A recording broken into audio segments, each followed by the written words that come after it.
Ever since I was a small boy, I watched YouTube, specifically Markiplier. And to this day, he is the only YouTuber that I consistently watch since I was 9 years old. Story aside, it's safe to say he's my GOAT. I'm about to give you my opinion on his new movie, Iron Lung. What makes me qualified? Game of Thrones finale was horrible. Attack on Titan is a modern masterpiece, and the One Piece anime has horrible pacing. All takes no one has heard. Spoiler warning from this point on. I'm not gonna tell you exactly what happened, but I'm gonna explain the scene, and it's gonna basically tell you exactly what happened. I risked my life to get to this movie. You better believe I put my heart and soul into this. Now, the film starts in a generic horror mystery fashion. You get thrown into an unexplained environment with the main character in the center of it. And here's something Mark and his team did very well. It was almost the center point of the movie. Sound design. My goodness, did I feel every movement in this movie. There were times whispers were being said,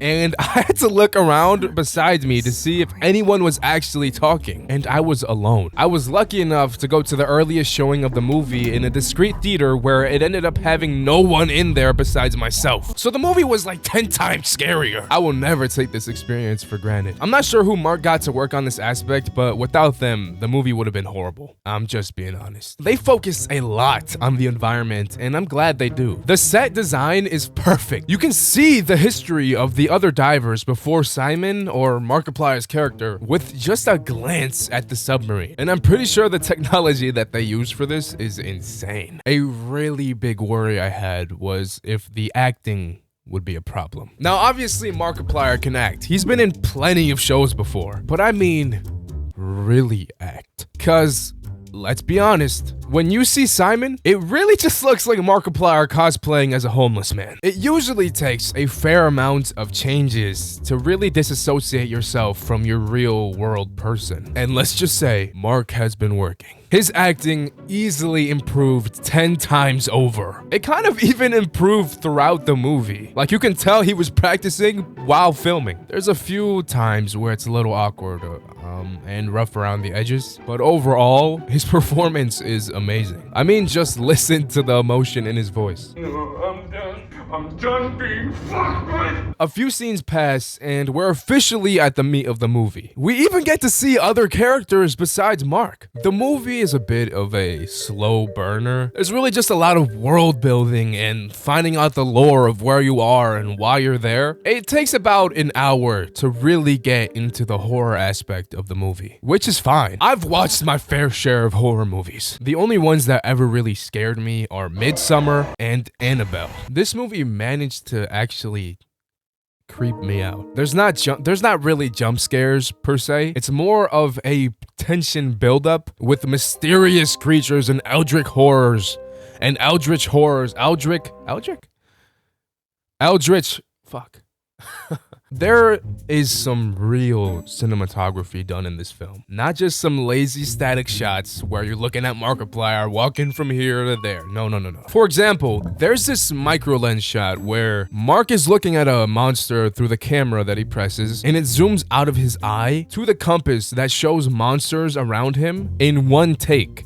It is really well done. Now, cinematography aside, the pacing of the movie is really good until they meet the first monster. Everything kind of gets rushed from this point on. It's almost like you can tell Markiplier wanted this to be a 5-hour movie, but had to shrink it down to a 2-hour movie. Like, the best way I could put it is it goes from aquatic beast to Stranger Things in like 10 minutes. Granted, the scenes themselves were amazing, but story-wise, you kind of get mind-fucked. And it's kind of not even explained later on in the movie. To be fair, you probably have to play the game to understand the lore here, but I came in as a virgin. I initially thought the Iron Lung game was extremely slow and a little too boring for me, and I never got into it. So I had no idea what to expect. After this shift in tone, we get more mind-fucked.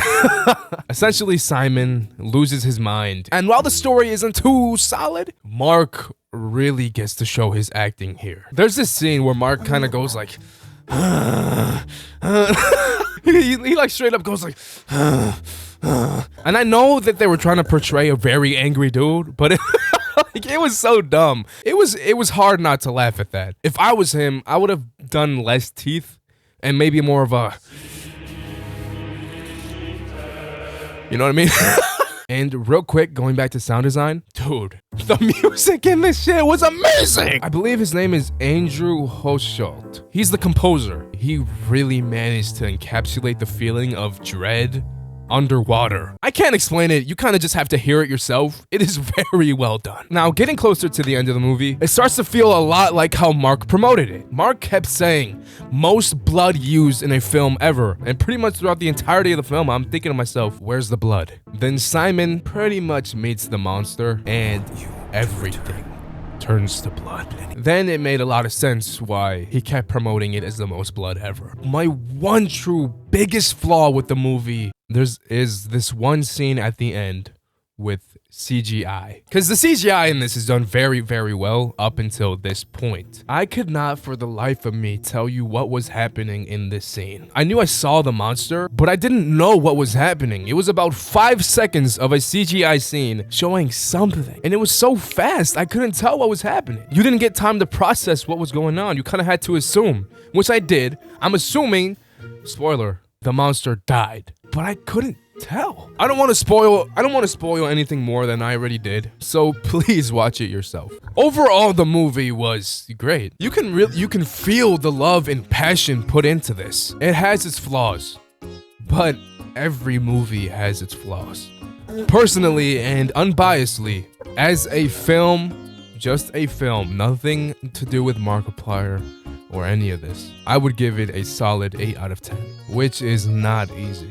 I mean, to put it in perspective, the last movie I saw was Marty Supreme, and I gave that a 9 out of 10. Kind of crazy. Two different completely genres, but still. Please let me know if you agreed or even disagreed with any of my takes in the comments. May God bless you all.